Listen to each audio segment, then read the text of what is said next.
Amor, ¿usted puede ver en Facebook si se escucha? Solo si se escucha el audio, tengo la impresión que no se escucha.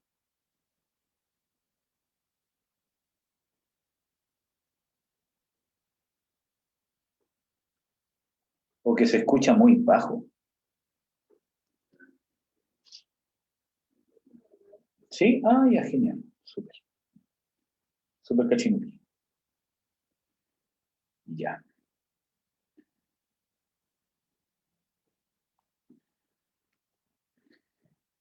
Bueno. Vamos a comenzar con el estudio, que es la tercera parte de el estudio de la necesidad de liberación que empezamos para adentrarnos en qué es liberación, ¿cierto? Y la necesidad que tiene el cristiano de ser libre. Antes de comenzar, bueno, yo quiero orar siempre para que Dios me pueda ayudar y espero que esto pueda ser de bendición para muchos. Padre, en el nombre de Jesús, te bendigo, te alabo, te exalto, Señor. Yo te ruego que esto pueda llegar a quien tú creas que tiene la necesidad de poder entender y comprender todo lo que tú has hecho para libertarnos. Que tú puedas dar conciencia a través de este estudio quizás de la necesidad de que nos ministres liberación, que nos echen fuera quizás alguna contaminación demoníaca, ya que en tu nombre, Señor Jesucristo, los demonios se tienen que someter. Tú le das autoridad a la iglesia de hollar serpientes y escorpiones, y sobre toda fuerza del enemigo, y nada os dañará. Yo te pido, Señor, que abra nuestra mente, nuestro entendimiento, para poder entender la realidad de la liberación y de la guerra espiritual, y poder tomarlo de una forma centrada, de una forma equilibrada, según tu Espíritu Santo. En el nombre de Jesús, Señor. Amén. Bueno, el viernes pasado, o sea, el viernes anterior, porque esta ya es la tercera parte, ya vimos todo esto, ¿cierto? Que es liberación, ¿cierto? Las clases de liberación, los métodos de liberación. También vimos qué significa un endemoniado, ¿cierto? Que hay una cosa que me gustaría recalcar que no he recalcado en los últimos 2 viernes y que mi esposa me hizo ver que es un tema importante. Hay que recalcar, ¿cierto? Porque vimos qué significa un endemoniado, que según la Biblia, que es alguien que tiene demonios, ¿cierto? También vimos el tema de la carne y los demonios, que no lo voy a volver a repetir, ¿cierto? Vimos que los demonios operan en la carne y no en el espíritu, por lo tanto, bíblicamente uno puede llegar a la conclusión, ¿cierto?, que un cristiano, ¿cierto?, puede o está susceptible a la contaminación demoníaca. Obviamente que es más difícil que un cristiano sea contaminado por demonios que cualquier otra persona, porque hay una influencia, ¿cierto?, que es la influencia divina, que opera desde su espíritu a su mente, a su cuerpo, ¿cierto?, para poder alejarlo del pecado y llevarlo por el camino que Dios ha establecido en su palabra. No obstante, está en nuestro libre albedrío, es nuestra voluntad la que va a decidir someterse a esta influencia que por causa del sacrificio de Jesucristo, Dios ha instaurado por medio del Espíritu Santo en nosotros, o a nuestra vieja naturaleza. Cuando yo persisto en mi vieja naturaleza, tarde que temprano van a entrar demonios, o puede haber una contaminación demoníaca, ¿ya? Entonces, dado eso, nosotros podemos concluir, ¿cierto?, como lo decía el apóstol Norman París, que un cristiano, ¿cierto?, puede ser contaminado con demonios, pueden entrar en el demonio, pero no puede ser poseído por demonios, en el sentido que el demonio ya no puede ejercer un control total de la vida de un cristiano. ¿Por qué? Porque ya ese control total ha sido ganado, establecido por el Señor Jesucristo en la cruz. Esta nueva criatura que Dios ha instaurado es la que domina al ser humano, pero somos nosotros, nuestra voluntad o nuestro corazón, el que se deja dominar, ¿cierto? Por eso, o andamos en desorden y nos dejamos dominar por la nueva naturaleza. No obstante, un cristiano no puede ser dominado, o sea, no puede ser poseído por demonios, pero sí puede ser influenciado, contaminado, y eso significa que estén habitando en él o controlando cierta área de su vida, cierta área de su carácter, etcétera, etcétera, como las cosas que estamos viendo acá. Bueno, vimos los argumentos más serios que se usan para decirle que un cristiano no puede ser contaminado por demonios, que son los más serios que hay. Vimos de que estos 5 versículos bíblicos no quieren decir de ninguna forma que un cristiano no puede tener demonios, sino que al contrario, muchos hablan de la posibilidad de que un cristiano realmente puede ser contaminado por demonios, ¿cierto? Si él se deja o no persevera o no anda en el Espíritu. Y el viernes pasado, ¿cierto? Vimos también causas de contaminación espiritual. Vimos que toda maldición tiene una causa, y estuvimos viendo las causas de contaminación espiritual, que es la herencia. Cuando hablamos de causas de contaminación espiritual, hablamos de causas que permiten que los demonios invadan nuestro cuerpo, nuestra mente, nuestras emociones, ¿cierto? O nuestra voluntad, ¿ya? Y una de esas causas es las herencias. ¿Qué es una herencia? Algo que un padre o un antepasado le traspasa a sus hijos. Vimos, por ejemplo, ¿cierto?, que hay muchos textos bíblicos como los que están aquí, ¿cierto?, que en realidad hablan de que, hay pecados que incluso hasta Dios visita, hasta la tercera y cuarta generación, que hay pecados que pasan de los padres a los hijos. Entonces aquí hay un poco de controversia porque muchas veces se ha dicho de que eso no es así, de que Cristo vino, ¿cierto?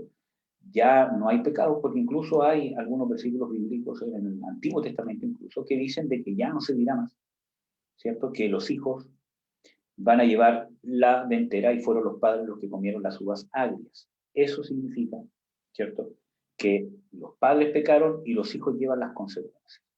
Pero vimos el análisis de ese versículo bíblico y se los voy a volver a leer, porque yo creo que es importante, para que veamos realmente qué es lo que dice.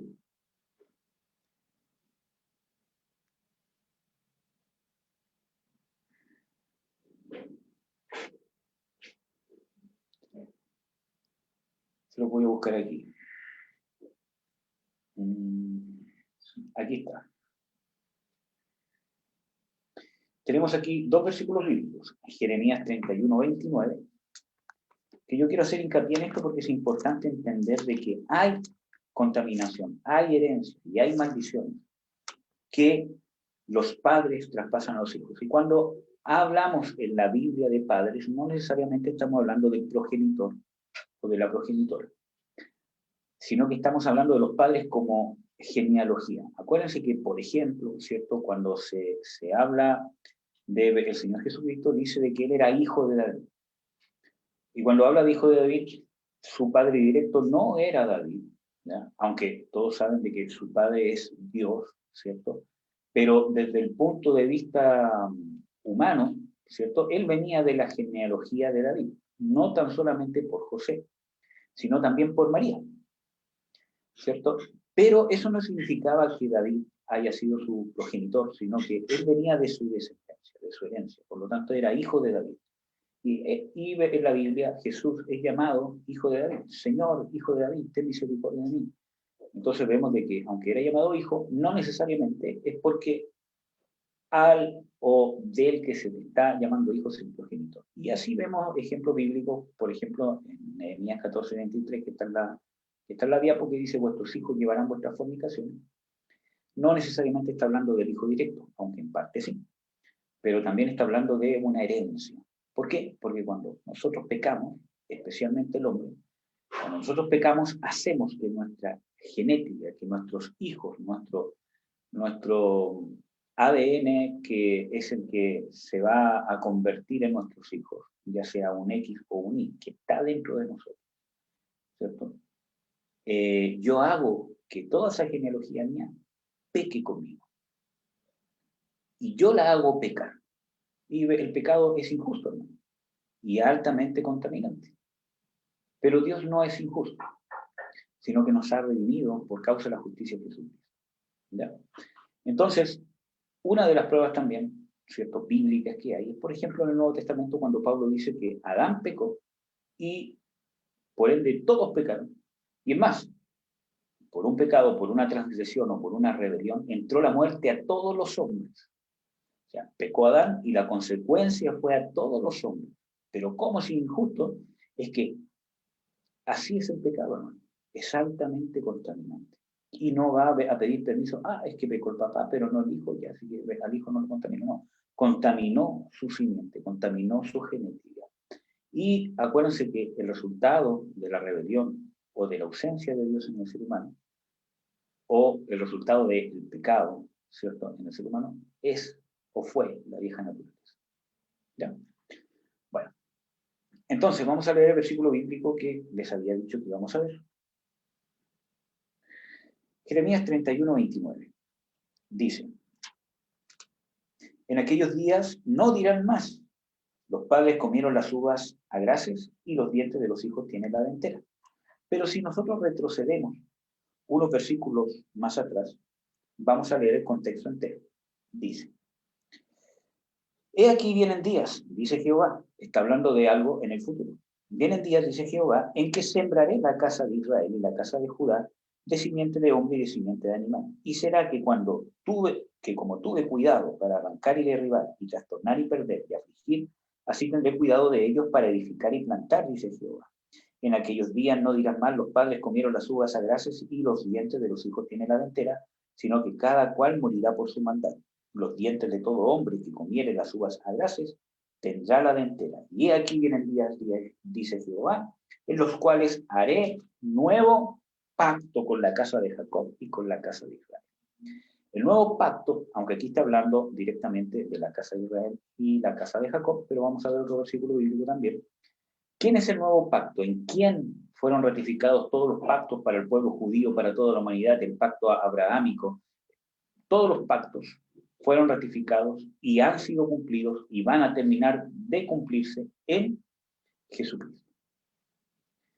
Entonces, ¿cuál es la confusión? Que dice, como ya vino Cristo, como ya resucitó, entonces ya no corre más eso de la herencia.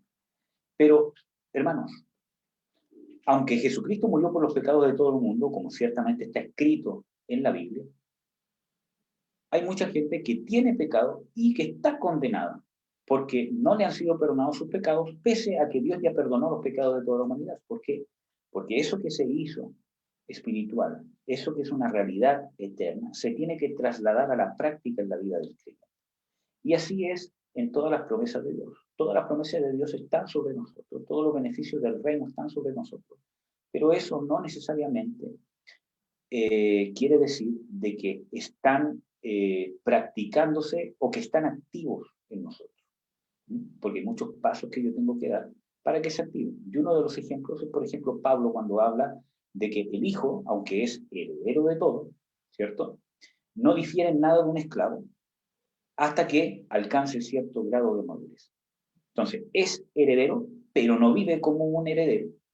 Él es el dueño de todo, pero no vive como tal, porque tiene que alcanzar ciertos grados de madurez, tiene que vivir ciertos procesos hasta que pueda ser apto para tomar la herencia y empezar a usarla y administrarla.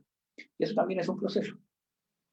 Entonces, también una persona cuando viene a Cristo muchas veces no basta solamente con hacer una confesión de fe, sino que es un proceso en que Dios nos va dando conciencia por medio de la palabra que hay cosas que Dios quiere profundizar, porque hay maldiciones, ¿cierto?, que aún están activadas donde yo tengo que pedir pecados, o sea, yo tengo que pedir perdón por pecados específicos, tengo que restaurar cosas, ¿cierto? Y también tengo que pedir perdón por los pecados de mis antepasados. Vimos ejemplos bíblicos, ¿cierto?, de personajes bíblicos, valga la redundancia, que pidieron perdón por los pecados de sus padres, pese a que ellos no pecaron y no estaban ahí porque entendían, ¿cierto?, que el pecado de sus padres o de sus antepasados los había contaminado.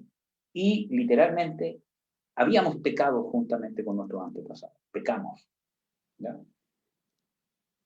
Bueno, eso lo pueden ver en Nehemías 9:2, Daniel 9:6, 16 y 20.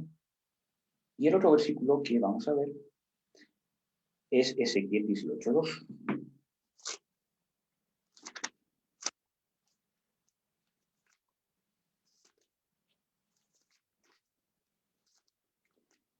Ezequiel 18:2.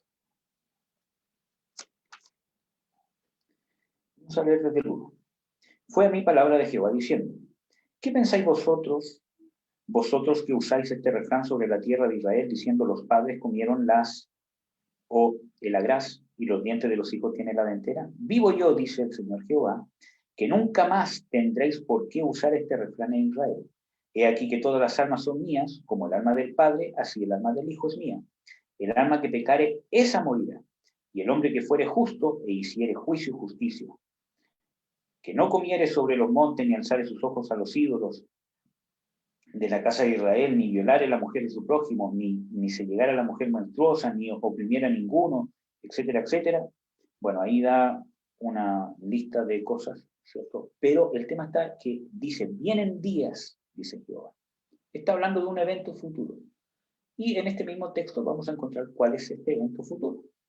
Dice, he aquí todas las almas son mías, ¿cierto? Como el alma del Padre, si el alma del Hijo, el alma que pecare morirá. Entonces, por eso nosotros desconocemos muchas veces o negamos que pueda haber una herencia generacional. Y muchas iglesias niegan esta verdad bíblica porque no entienden este contexto.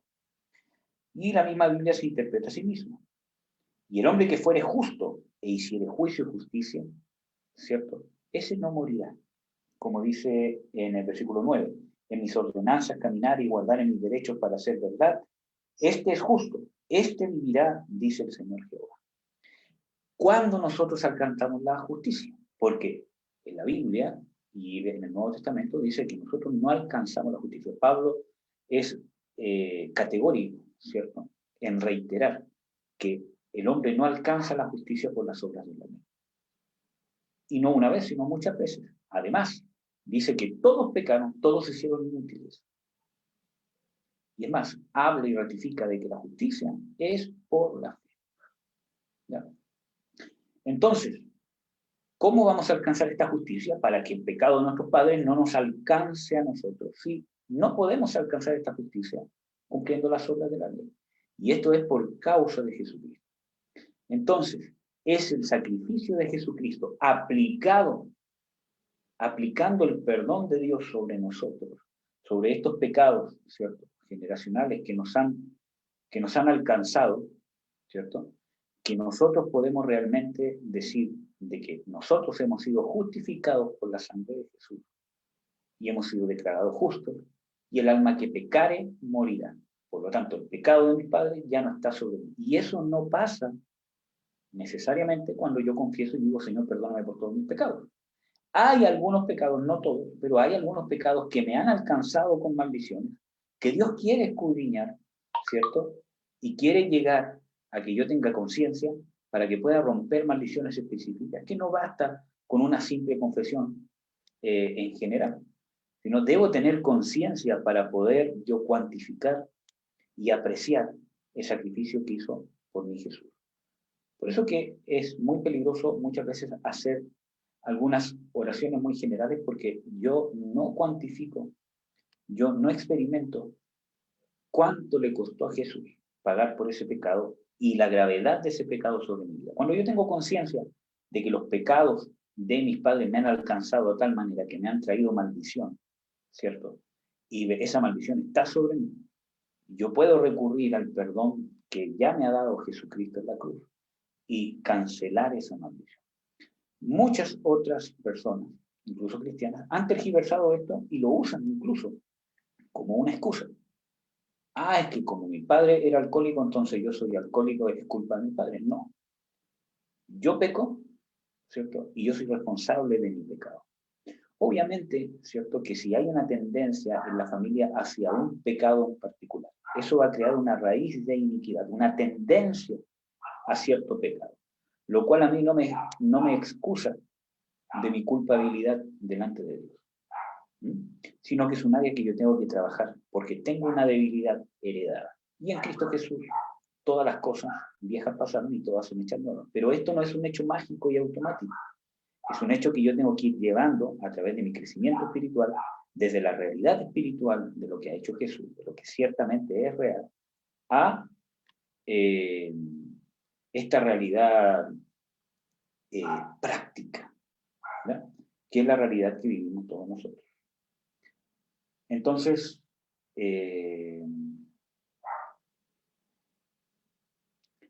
eso, hermanos. Sigamos avanzando. Entonces vimos estas oraciones. Vamos a hablar también de causa de contaminación espiritual, el pecado personal. Déjenme ver cuánto llevo para ver si corto. Porque no quiero excederme mucho. Ya. El pecado personal, amados. El pecado personal quizás es una de las causas de contaminación espiritual más, más contaminantes, valga la redundancia. Y vamos a ver Eclesiastés 10:8, ¿cierto? Dice de que el que aportillare el vallado, lo morderá la serpiente. Esto quiere decir, ¿cierto?, que si hay un vallado o un cerco y yo lo rompo, obviamente me va a morder la serpiente. Y, hermanos, ¿quién es la serpiente según la Biblia? Si nosotros nos vamos a Apocalipsis 12, ustedes pueden encontrar que dice claramente de que y hubo en Apocalipsis 12:7, ¿cierto? Y hubo una gran batalla en el cielo. Satanás con sus ángeles peleaban contra, ¿cómo se llama? Miguel y sus ángeles, mas no prevalecieron, ni se halló lugar para ellos, sino que fue echado fuera la serpiente antigua, que se llama Diablo y Satanás. Ya no se halló lugar para ellos en el cielo. Entonces, ¿quién es la serpiente? Satanás. Por lo tanto, si aportillar el vallado, me morderá la serpiente. Si yo aportillo el vallado, van a entrar los demonios, me van a herir los demonios, van a ejercer dominio sobre mí. Y por causa del pecado personal. Porque está hablando si yo aportillar el vallado. Vamos a leer Apocalipsis 17, o sea, perdón, Proverbios 17 y 19. Vamos a hablar un poco de ese vallado. Aunque quizás tengamos que buscar otra versión. No sé cómo sale en esta versión que tengo yo, la 1909. Proverbios 17 y 19. Dice, la prevaricación ama el que ama el pleito, y el que alza su portada, quebrantamiento busca. Y aquí habla de lo mismo, el que alza su portada, ¿cierto? O el que saca su portón, quebrantamiento busca, porque el cerco es protección. La santidad, la justicia es protección. Acuérdense que en la palabra de Dios dice de que el ángel de Jehová acampa alrededor de los que le temen y los defiende. ¿Y qué es el temor de Jehová? Apartarse del mal.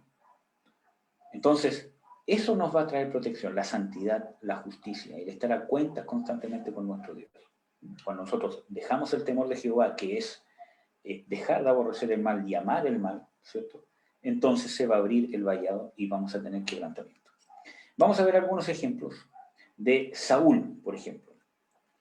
Primera de Samuel 16, 14, 23.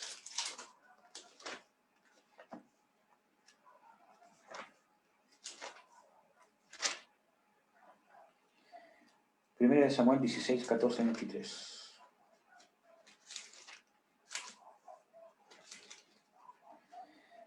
Dice, y el espíritu de Jehová se apartó de Saúl, y le atormentaba el espíritu malo de parte de Jehová. El versículo 23 dice, y cuando el espíritu malo de parte de Dios era sobre Saúl, o venía sobre Saúl, David tomaba el arpa y tañía con su mano, y Saúl tenía refrigerio o descanso, y estaba mejor, y el espíritu malo se apartaba.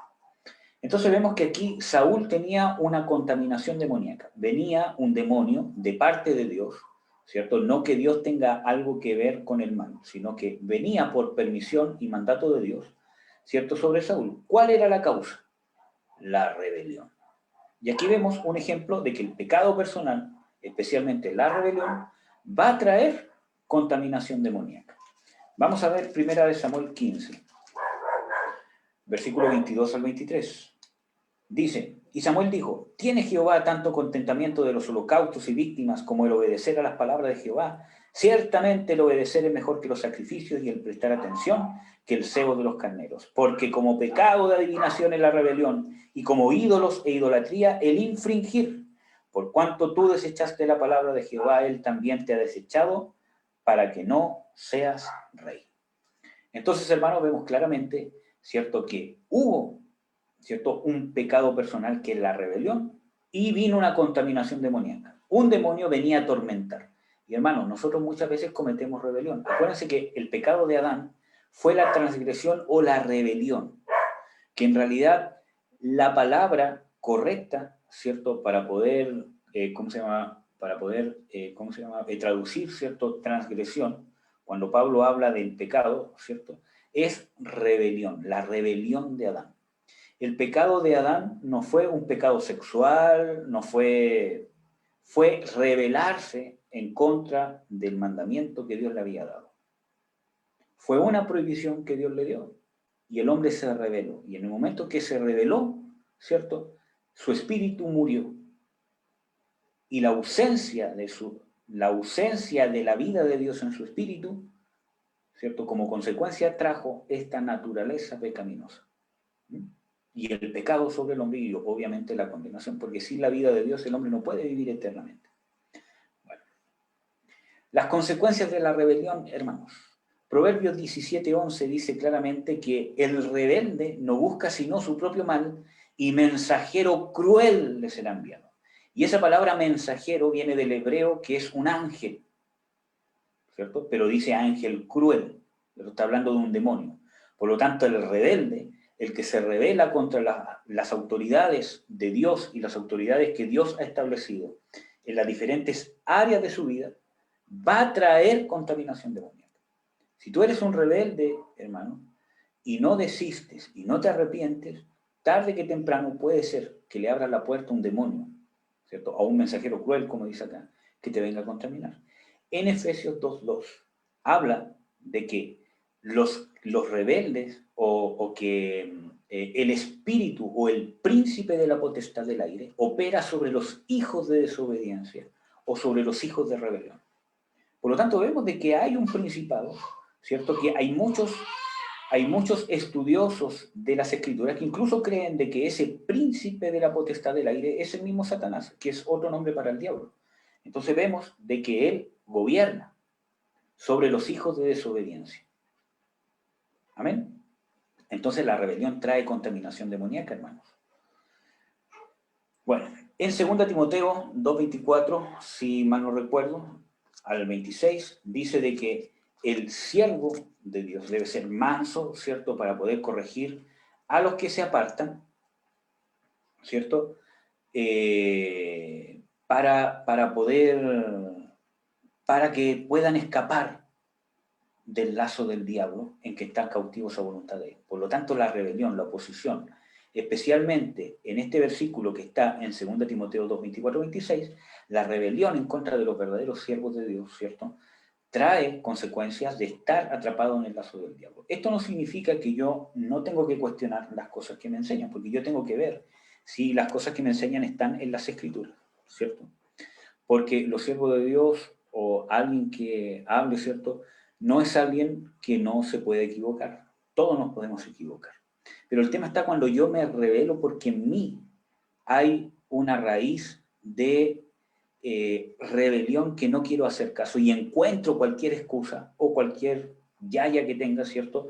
Porque no me quiero someter a lo que quizás Dios me está diciendo por medio de ese siervo. Eso trae contaminación demoníaca, hermanos, y nosotros tenemos que admitir que trae contaminación demoníaca. Miren, aquí hay un versículo bíblico que quizás no está acá, pero en Job, y yo creo que muchos de ustedes saben, dice de que Leviatán es el rey de los soberbios. Y les quiero compartir también, y Leviatán es un demonio, ¿cierto? También hay muchos teólogos que creen que este demonio, ¿cierto?, es un sinónimo de Satanás y que es el mismo diablo. Sea eso o no, o sea otro demonio de muy alto rango, eso es indistinto. El tema está que contamina, que tiene dominio. Y les voy a leer un texto de Lamentaciones que a mí me sirvió mucho porque yo tenía este espíritu de rebelión y tuve que ser libre y fue un proceso. ¿Ya? Vamos a ver acá.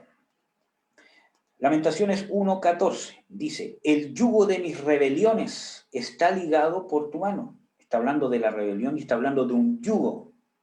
Un yugo, ¿cierto?, es un instrumento de madera, ¿cierto?, que se coloca en el cuello de un animal para unirlo a otro animal. ¿Ya?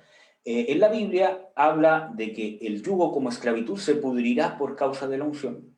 Y también el mismo Señor Jesucristo habla de llevad mi yugo sobre vosotros. ¿Por qué? Porque está hablando de mi yugo. O sea, únanse a mí en un yugo. Para donde yo vaya, ustedes vayan. Para donde yo no vaya, ustedes no vayan.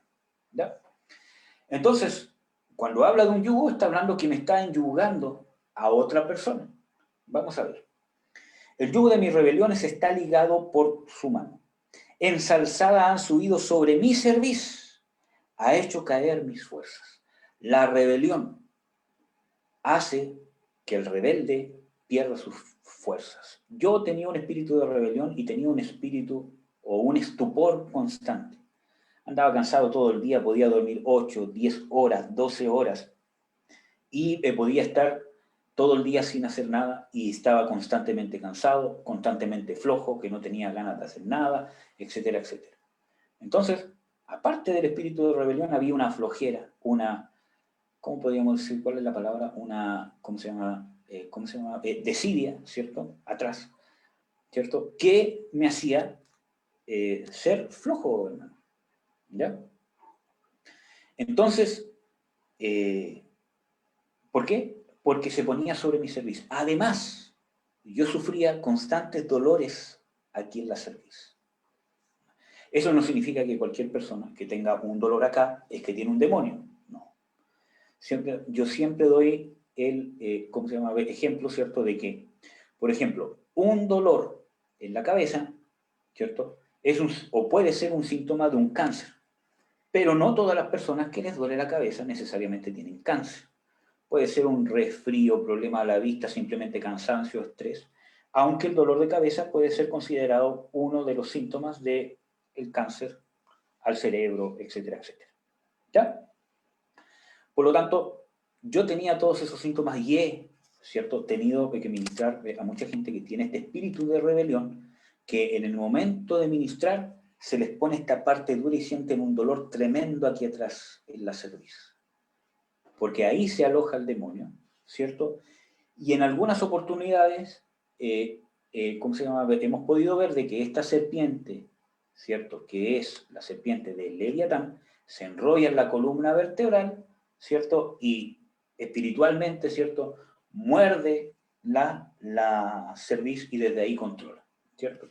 Quizás es una visión espiritual en realidad de lo que está pasando, que es un control de la voluntad, porque la voluntad está en la cerviz. ¿Por qué? Porque ahí es donde el hombre es guiado, es llevado o esclavizado. Vean con una concordancia en las escrituras y vean yugo. Y van a ver que también habla del yugo como causa de esclavitud, ¿cierto? O también como causa de enyugarse con el Señor Jesucristo. ¿Ya? Entonces, la rebelión trae. Pues, muchas veces traemos ese espíritu y esto se manifiesta en el matrimonio, en el trabajo, ¿cierto?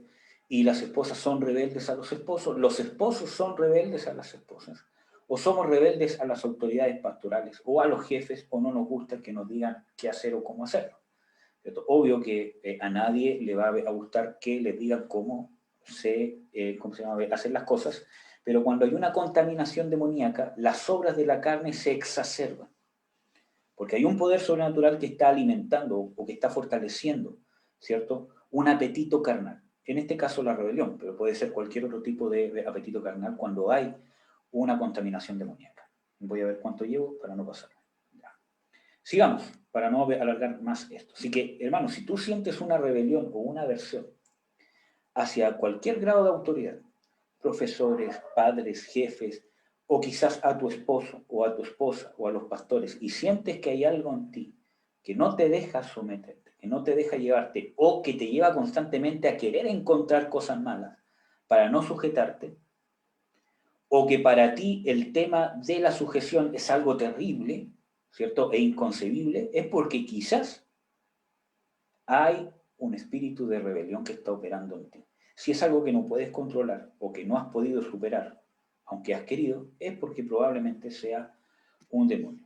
Y hermanos, ¿cuál es la raíz de la rebelión? Las heridas. Las heridas.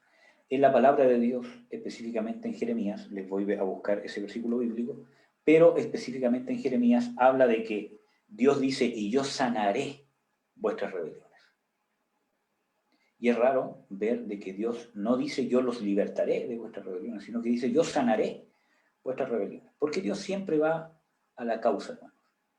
Y muchas veces la rebelión que tenemos, porque hay mucha gente que cuando se le habla de sujetarse, dice, no, pero esto no, ¿cómo va a sujetar un hombre? Y eso porque tienen un mal concepto de la autoridad, porque han vivido algunas situaciones de gente que ha abusado de su autoridad, por lo tanto ya no quieren nada de saber con sujetarse a nadie.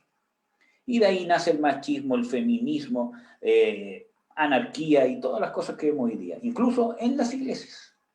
Cómo a someter a un hombre si un hombre no más, y que el hombre aquí, etcétera, etcétera, y que las mujeres y todo lo demás.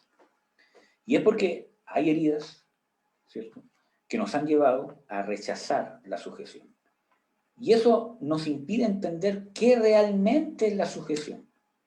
Y cuando yo me sujeto, no soy inferior. Pero para poder entender esto tenemos que ser sanos. Y si hay contaminación, ¿cómo se llama?, demoníaca, tenemos que ser libres para poder ser sanos. Porque si no va a haber un demonio que constantemente va a estar abriendo esa herida y potenciando esa rebelión. Entonces, hasta en Jeremías 3:22, gracias amor, ahí escribió Marcelo. Jeremías 3:22 dice, y sanaré vuestras rebeliones. Amén, hermanos, ahí tienen la cita, gracias. Ahí está mi esposa atenta. Bueno, vamos a seguir. Pecados personales. Bueno, el temor. Vamos a ver el caso de Job. Job 2, 7 al 8. Job 2, 7 al 8.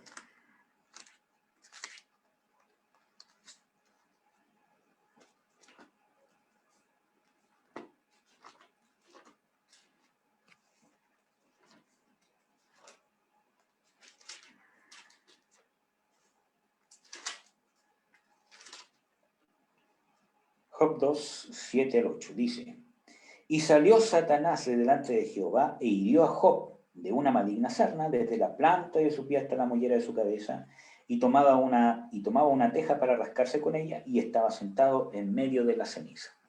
Vemos aquí, ¿cierto?, un ataque demoníaco sobre Job, que en este caso fue por medio de una enfermedad, una sarna maligna o un cáncer o una úlcera, ¿ya?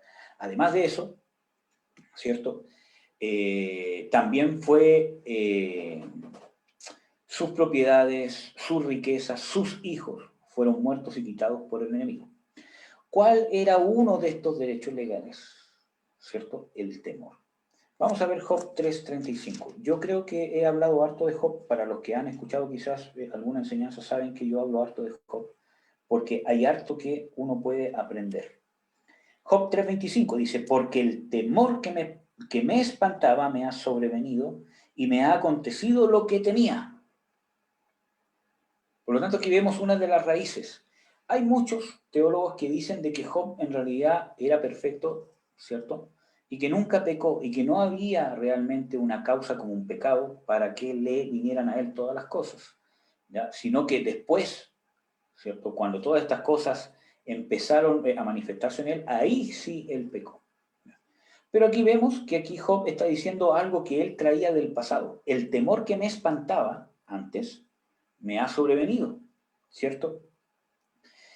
Y me ha acontecido lo que yo temía. Está hablando en pasado, no en presente.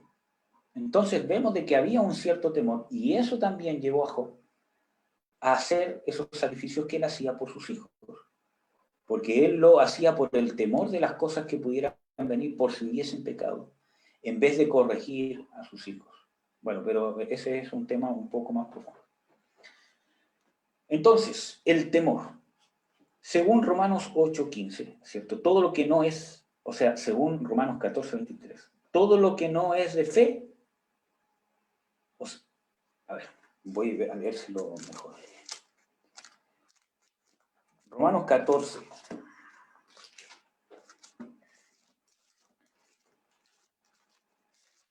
No vamos a ver todos los versículos bíblicos, pero Romanos 14, versículo 23, dice, mas el que hace diferencia si comiere es condenado porque no comió por fe, y todo lo que no es de fe es pecado. ¿Ya? Vamos a ver en Lucas 8, 22 al 25. Yo creo que ese versículo no está ahí. Lucas 8, 22 al 25.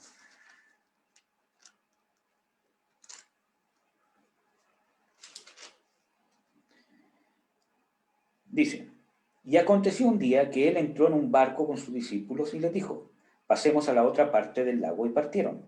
Pero mientras ellos navegaban, él se durmió, y sobrevino una tempestad de viento en el lago, y henchía de agua, y peligraban. Y llegándose a él le despertaron diciendo, maestro, maestro, que perecemos. Y él despertando increpó al viento y a la tempestad del agua, y cesaron, y fue hecha bonanza. Y él dijo, ¿qué es de vuestra fe? Y atemorizados se maravillaron diciendo los unos a los otros, etcétera, etcétera. Entonces, el Señor Jesucristo dice, ¿cierto? ¿Qué pasó con vuestra fe? ¿Por qué? Porque los vio atemorizados. Por lo tanto, cuando hay temor, el mismo Señor Jesucristo aquí compara cuando hay temor es porque hay ausencia de fe. Por eso que les leí al principio Romanos 14, 23, ¿cierto? Que todo lo que no es de fe es pecado. En Romanos 8:15 habla del espíritu de servidumbre para estar otra vez en temor. Dice de que Dios no nos ha dado espíritu de servidumbre para estar otra vez en temor. Hay un demonio que opera en el temor, que en este caso es nombrado como el espíritu de servidumbre en Romanos 8:15. En Hebreos 2, 14, 15 dice de que los hombres participaron de carne y sangre, por lo tanto Jesús participó de lo mismo para destruir por medio de la muerte al que tenía el imperio de la muerte, esto es, al diablo, el cual, ¿cierto? Por el temor de la muerte, tenía a todos sujetos a servidumbres durante toda la vida. Entonces, de que detrás del temor se mueve Satanás. Vemos también en 2 de Timoteo 1:7 que Pablo le habla a Timoteo, dice, de temor, sino de amor, de fortaleza y de dominio propio. Entonces, vemos de que hay un espíritu de temor, que el diablo se mueve detrás del temor, ¿cierto? Especialmente del temor a la muerte. Y también habla de un espíritu de esclavitud. Hermanos, miren, voy a, ¿cómo se llama?, decir algo que quizás va a ser un poco controversial para muchos, pero en sí mismo el control no está en la vacuna, ¿cierto? Y que van a ¿cómo se llama?, implantar un chip, porque el control se debe ejercer en el corazón del hombre. Eso es lo que controla al hombre, el corazón del hombre. Bueno, entonces, ¿dónde está el control? ¿Cómo afecta a Satanás, ¿cierto?, el corazón del hombre para controlarlo? A través del temor. Y eso es lo que ha hecho por medio de esta pandemia. Controlar a la humanidad, controlar a la iglesia por medio del temor. Entonces es el temor, es el terror a ser contagiado, a morirme, a que me da el coronavirus. Mira, hermano, si usted se quiere colocar esa vacuna y está convencido, ¿cierto?, que usted se va a colocar esa vacuna, colóquesela, hermano. Pero no lo haga por temor, no lo haga por miedo. Si el tema está, ¿qué es lo que está en tu corazón? Si la causa que te está llevando a eso es un terror, un temor incondicional y tú vas a confiar en esa vacuna para que te guarde la vida, hay un problema y una falta de fe. ¿Ya? Bueno. Pero ¿cómo controla Satanás este mundo? A través del terror, a través del temor. Y eso lo está haciendo por medio de los medios de, ¿cómo se llama?, de comunicación, ¿cierto? Que siempre hablan de cuántos muertos hay.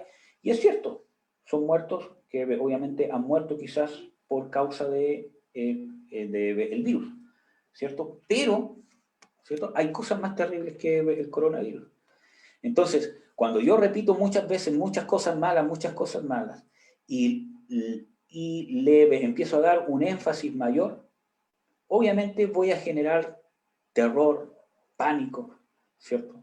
Miren, yo, ¿cómo se llama?, en el trabajo, ¿cierto? Yo he intentado usar de, ¿cómo se llama?, de sabiduría. Porque en el trabajo, ¿cierto?, hubo un rumor, ¿cierto?, que si alguno de los trabajadores era contacto estrecho de alguien, iba a ser despedido. Y andaban todos los chicos llenos de temor por un rumor que se había llevado, ¿cierto? Y yo oré, dije, Señor, ¿cómo lo hago?, ¿cierto?, para poder dar paz. Entonces hablé, dije, chicos, tienen que estar tranquilos, ¿cierto? Y ninguna persona va a ser despedida, ¿cierto? Si es contacto estrecho, porque como cualquier otra persona en Chile, nosotros podemos ser contacto estrecho, ¿cierto? Porque nos contagiamos la micro, porque nos contagiamos acá, porque estuvimos cerca de un pariente que no teníamos idea que era COVID positivo, y como cualquier otro trabajador en Chile, tendrá que cumplir su cuarentena respectiva, pedirá su licencia correspondiente y al terminar su cuarentena, volverá a trabajar. Ahora, si hay un inconveniente con el empleador que le diga que no pueden volver a trabajar, ustedes van a la inspección del trabajo porque no los pueden despedir por una licencia. Entonces, pude traer paz en el modo en que dije las cosas, con la seguridad que lo dije, ¿cierto? Y también llevando a que no pusieran oído a rumores, sino que la fuente directa, en este caso, era yo. Pero no obstante, el otro call center que tiene otro coordinador, ¿cierto? Les entregó esa noticia de otra manera. Dijo, chicos, hay un caso, y que aquí, que allá, que puede pasar esto, tenemos que tener cuidado, porque si no, que aquí, que allá, y andaban todos con temor. Entonces, una misma situación, si yo enfatizo o yo tergiverso la verdad, y yo aumento las cosas malas que podrían pasar, va a generar temor. Y de eso se aprovecha Satanás para dominar. Vemos en versículos bíblicos como, ¿cómo se llama? En Hebreos 2, 14 al 15, ¿cierto? Que habla de que Satanás está detrás del temor y que esclaviza por medio del temor. Y especialmente del temor a la muerte. Y nosotros sabemos que para nosotros el vivir es Cristo y el morir es ganancia. Y muchas veces nos olvidamos de eso. Y eso no quiere decir que no voy a sufrir el dolor de morir, sino que después de la muerte, es cierto, sabemos que hay una promesa que nos ha dado Cristo Jesús. Entonces, el temor es causa de contaminación espiritual y muchas veces mucha gente es muy temerosa de emprender cosas, de confrontarse, etcétera, etcétera. Esto no quiere decir, hermanos, por ninguna forma que nosotros tenemos que usar de presunción, porque la presunción es pecado, porque no es fe. Es que yo preasumo que Dios va a hacer algo por mí que Dios no me ha dicho que lo va a hacer. Por ejemplo, un ejemplo bíblico de presunción. Por ejemplo, el pueblo de Israel, cuando Moisés envió a los espías a reconocer la tierra, llegaron y como ustedes saben, ¿cierto? Solamente Josué y Caleb fueron los que les creyeron a Jehová. Y los demás, ¿qué hicieron? Llenaron de miedo el corazón del pueblo. Lo mismo de acá, temor, falta de fe y el temor. Cuando yo le doy cabida al temor, me apartan de creerle a Dios. Y el pueblo se atemorizó, perdió la fe, o la poca fe que tenía, porque era un pueblo muy rebelde, ¿cierto? Y vino el juicio de Dios finalmente. Dijo, ninguno de los que está aquí, ¿cierto? Entrará a la tierra prometida. ¿Ya? Entonces, vino el temor, y cuando Moisés declaró la sentencia que Dios les había dado por causa de no creerle a Dios, ellos dijeron, no, nosotros le creemos a Dios y fueron a pelear contra los gigantes. No, porque Jehová está con nosotros, ahora yo creo y vamos a pelear. Y Moisés les advirtió, no vayáis, porque Jehová no está en medio de vosotros. No, vamos nomás. Y fueron a pelear y resulta que tuvieron que salir huyendo de sus enemigos. Y muchos de ellos incluso hasta murieron. Eso se llama presunción. Cuando yo digo, no, es que el Señor me cubre y todo lo demás, y yo salgo y sin mascarilla y me contagio nomás, y voy donde los enfermos y todo lo demás, y termino enfermo. Porque actúa en presunción. La fe no es que yo digo cosas y Dios actúa. La fe es sumisión, la fe es obediencia. Dios dice y yo obro en fe y en confianza. Si Dios me manda a mí a ver un enfermo con coronavirus, a orar por él, estar con él, y Dios me dice, abrácelo, no sé, cualquier cosa, pero si realmente es Dios que me lo está diciendo, no mis ganas y mi carne, sino que realmente es Dios que me lo está diciendo, obviamente, Dios me va a cubrir. Pero si yo actúo en presunción porque yo quiero, no sé, quiero demostrar cosas o autodemostrarme cosas, voy a estar obrando en la carne. Y Jesús es claro cuando dice, la carne, carne es, y el espíritu, espíritu es. Dios no se mueve en la carne, hermano. No lo ha hecho, no lo hace y no lo va a hacer jamás. La carne se opone a la ley de Dios, no se puede sujetar a la ley de Dios. Y la carne no necesariamente son lujurias sexuales. La carne principalmente es rebelión, soberbia, querer hacer las cosas a mi manera, estar centrado en mí mismo, o hacer cosas de Dios para autosatisfacer. Mis complejos de ego, de admiración, eso también es carne, hermano. Y es muy difícil de tratar, porque son cosas más ocultas, que también traen contaminación demoníaca, como vimos. Acuérdense que el Leviatán es el rey de los soberbios. Bueno. Sigamos, amados. Consecuencias del temor. Y aquí vamos a ver solamente algunos versículos bíblicos. Vamos a ver Proverbios 10:24.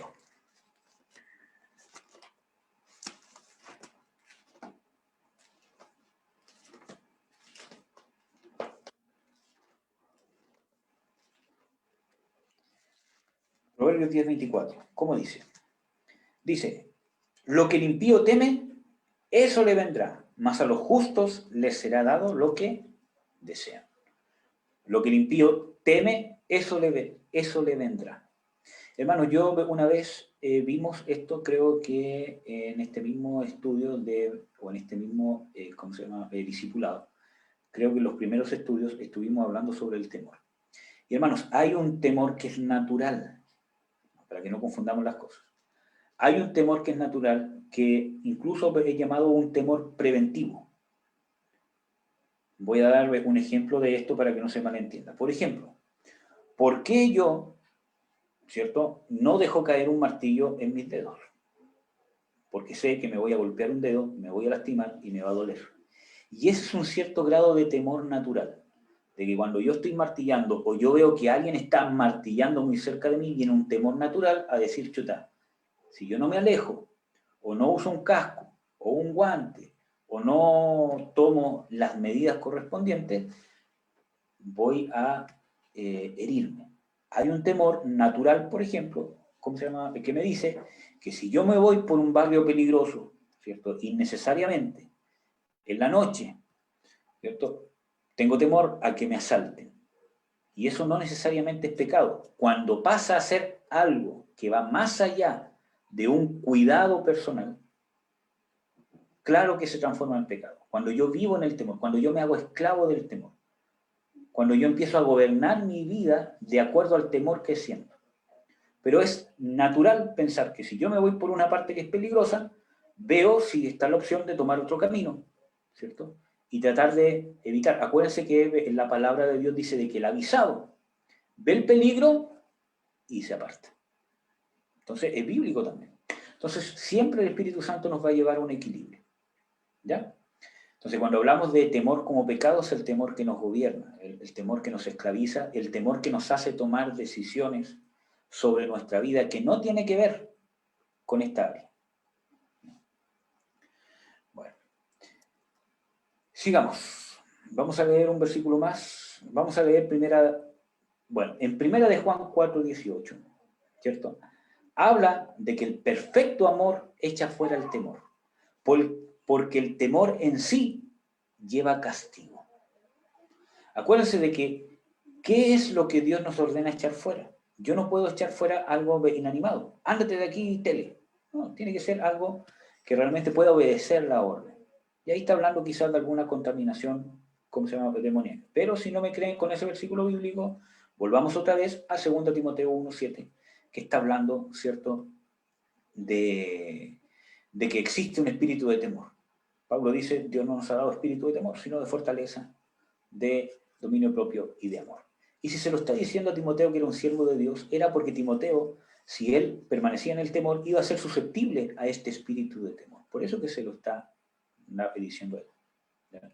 Y quizás este siervo de Dios era atacado, ¿cierto?, o oprimido por este espíritu de temor. Y Pablo lo estaba alentando a luchar y a vencer esa debilidad que él tenía, que provocaba que quizá un demonio pudiera ejercer cierto grado de influencia sobre él, y él tenía que constantemente estar luchando. Cuanto más nosotros, hermanos. El temor. Bueno, para terminar, vamos a dejarlo hasta Judas. Vamos a ver Judas, Juan 6:70. Juan 6:70, ¿qué dice? Dice, Jesús le respondió, ¿no he escogido yo a vosotros 12 y uno de vosotros es diablo? ¿Por qué dijo esto? ¿O cuál fue la causa que provocó esto? Vamos a ver Juan 12:6. Vamos a ver los versículos bíblicos para entender esto.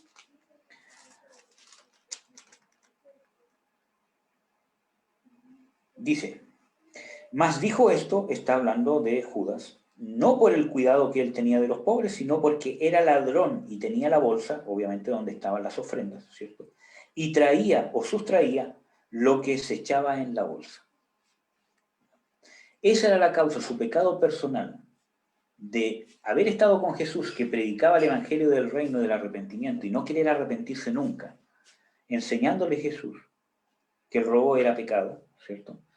Y que las puertas del arrepentimiento estaban abiertas. Él no se quiso arrepentir, no quiso buscar ayuda con el mismo Jesús. Mira, tengo esta tendencia y que no la puedo dejar. No buscó ayuda, sino que se deleitó en su pecado y eso abrió la puerta para que fuese contaminado con demonios. Vamos a ver el mismo Juan 13:27. Dice, y tras el bocado Satanás entró en él, en Judas. Entonces Jesús le dice, lo que haces, hazlo más pronto. ¿Qué consecuencia trajo? Contaminación demoníaca. Entonces vemos de que el pecado personal trae contaminación demoníaca. ¿Amén, amados? Yo creo que alcanzamos a ver en los últimos 3 minutos que quedan, el último, lo vamos a ver súper rápido. La fornicación. No, en realidad ese lo vamos a dejar para la próxima semana, hermano, porque ese es un tema largo. Y yo quiero enfatizar en ese tema porque es uno de los temas que más ha atacado Satanás en la iglesia y en el mundo, la fornicación. Y tenemos que entender de que la fornicación trae contaminación demoníaca. Si tú fornicas y no te arrepientes, van a entrar demonios. Van a entrar demonios. Y vamos a hablar un poco también de mi testimonio y quizás algunos casos que, por gracia de Dios, hemos podido ministrar. Amén, amados. Bueno, espero que haya sido de bendición. Cualquier duda la pueden dejar escrita en los comentarios al grupo, ¿cierto?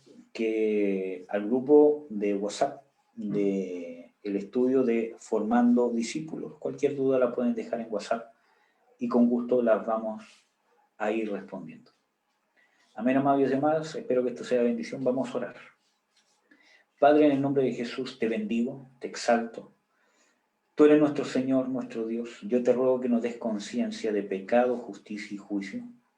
Y también que nos des conciencia de las contaminaciones demoníacas que quizás están en nosotros por nuestro pecado personal y que muchas veces no hemos querido admitir. Yo te ruego que borres, destruyas todos los argumentos, ¿sí?, que nos han enseñado de que el cristiano no puede tener demonios o que no puede ser contaminado por demonios, para que podamos ver, Señor, de todas las contaminaciones que tú ciertamente nos quieres liberar. A libertad fuimos llamados. Tú nos mandas a ser libres y a limpiarnos de toda contaminación de carne y de espíritu. Bendigo a mis hermanos, te ruego que venga claridad sobre sus vidas, que por medio de la palabra expuesta, Señor, puedan ver que la sencillez de tu palabra trae una profundidad de revelación cuando hay un corazón sencillo.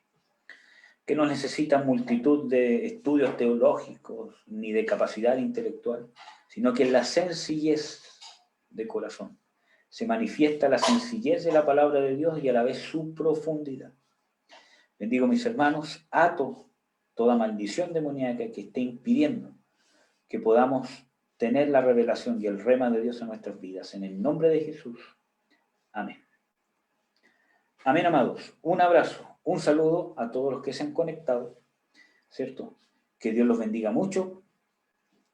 Un abrazo grande, gracias por conectarse, gracias por tu participación. Nos vemos el próximo viernes, si Dios quiere. Amén, amados. Déjenme ver cómo cortó eso. Dios los bendiga.